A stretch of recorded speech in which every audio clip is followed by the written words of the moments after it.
The Salt Lake Institute of Genealogy will celebrate its silver anniversary in January 2020. Elevate your genealogical education to new heights. At SLIG, you will learn from the field's top professionals, obtain in-depth instruction, network with respected experts, consult with successful researchers, and research at the Family History Library. Registration opens July 13th, 2019 at 9 a.m. Mountain Time.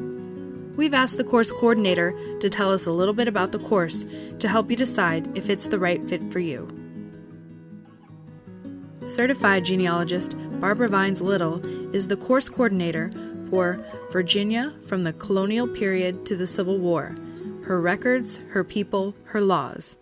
Keep watching to learn more about her background and the course. All right, I'm Barbara Vines Little.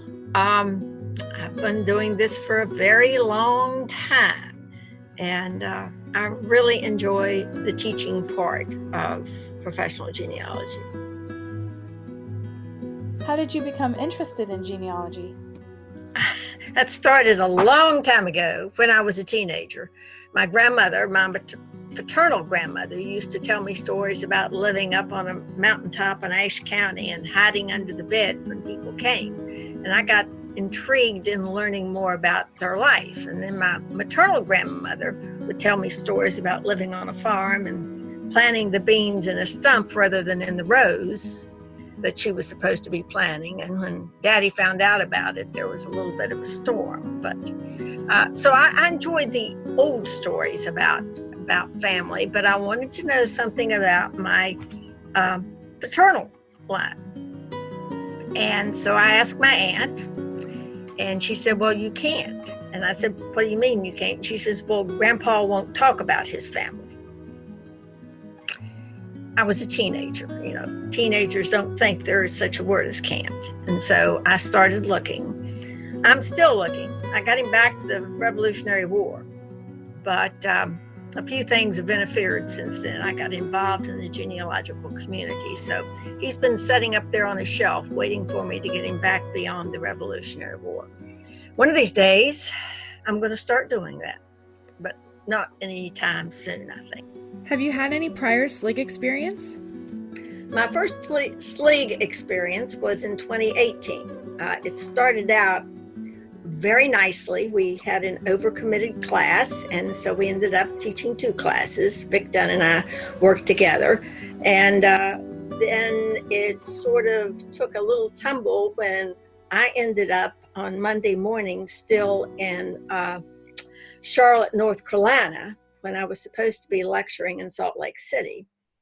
But the plane finally got me there, and we continued and turned out to have a really nice time. Great group of people. I really enjoyed it.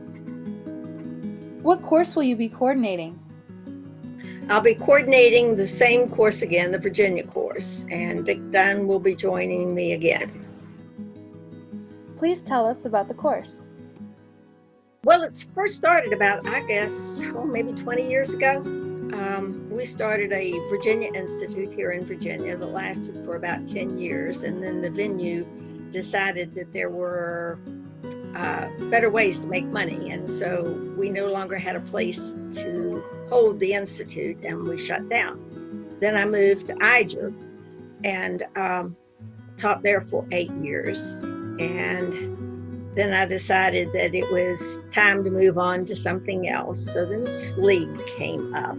And in each iteration of the course, things have changed. At Iger, we did a 2-year course, and with some overlap of the courses.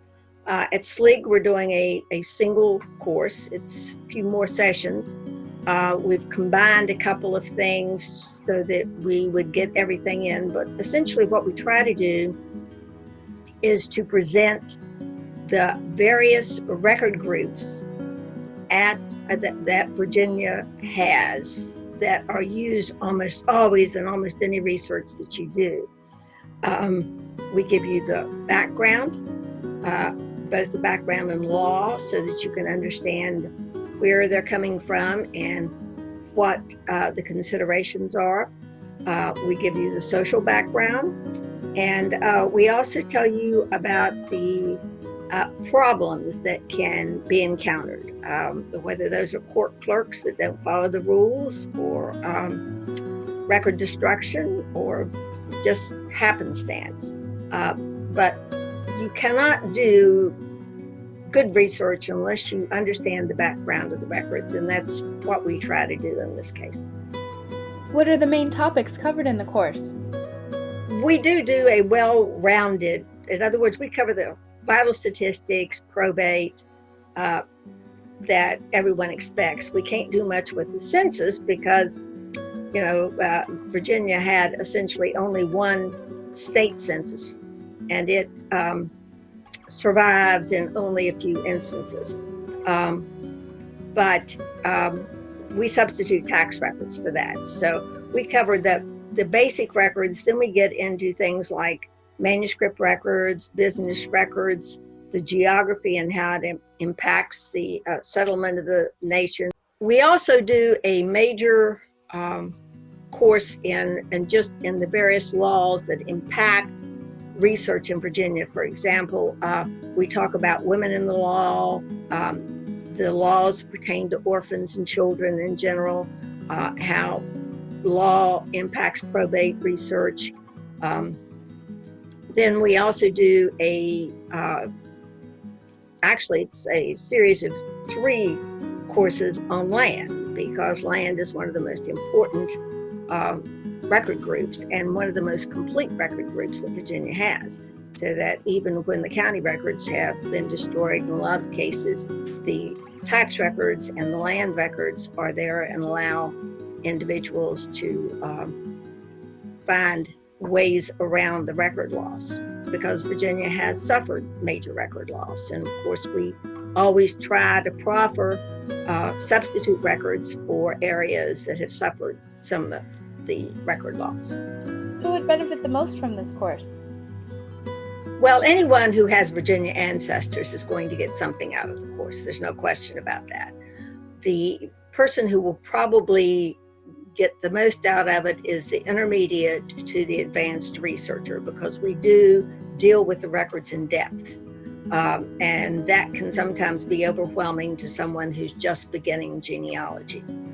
So I wouldn't recommend someone who's just been doing this for 6 months to a year and is still playing around with federal census records to enroll for the course right now. You need to get a little bit more experience before you join us. But anyone who anticipates doing research in Virginia, who has a basic understanding of records and research techniques, would find this to advantage. One of the major reasons is that most Virginians left eventually. Now, some of them waited a few centuries before they left, but most Virginians eventually left. Even my family left. I have no one in my family that came here after the Revolutionary War. It's a little bit unusual situation, but they didn't get very far. They went right over the Allegheny Mountains into what is now West Virginia.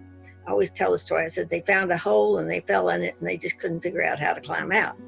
So I'm still here, but the average Virginia researcher is somewhere else coming back here. And they will usually find that who they think is here, but they'll pick up a number of other lines as they progress. What basic knowledge should students have before taking the course? Experience in records, and I don't mean just on the internet. Though there are a lot of records out there, I love it. I mean, I can sit here at 2 o'clock in the morning and read original records, and it's great. It's not so great in the next morning when the alarm goes off, but be that as it may. But you really need to learn to look at records and not at someone else's idea of what a family tree is. When you get back to colonial Virginia research, you're getting back to the generations where DNA can be helpful but will not solve your problems. And so you've got to learn to work with the records. And some experience, so that you understand what a tax list looks like, what a land deed looks like, how to read a will is important. What should students expect to learn by the end of the course? How to find their Virginia ancestors. We'll give them the places to look and the methodology behind working with those records. And as I always told my students in high school, you get out of this what you put into it. And so it's there again, though I don't have much trouble. High school seniors, especially the boys, were extremely difficult to motivate. Most of the people who come to SLIG, I find, are very motivated. And my problem is keeping them from being overcommitted to what they're doing at the time, because they rush out of class and head for the microfilm at the library. Maybe they need to be looking over their notes to see if they have questions about anything. But be that as it may, they will have the tools and the techniques. And the only thing that they have yet to gain is the experience. And, that happens after SLIG. What makes your course unique? Perhaps it's the way we approach the course, because we provide both content and methodology, feeling that one is important as the other. You cannot just look at records for pieces of information. You have to understand the record, and that's what we're committed to teaching, is an ability to understand the record and the environment in which it was created, so that you know what else it can tell you besides the basics. Every record has little bits and pieces of information that, if properly interpreted, can take you a lot farther than the basic pieces. People look at a marriage certificate and that sort of thing, and they get the names, and they get the dates, and they get the place, and they get the ages, and off they go. And I'll digress one more time, but this is where I think we're different, because we try to instill this in all of our students, and that is that I was in court not too long ago, and the opposing attorney asked me how I knew whether that this woman had been married twice. And I said, the little box, it says first or second marriage. The second marriage was checked on the marriage certificate you presented in court.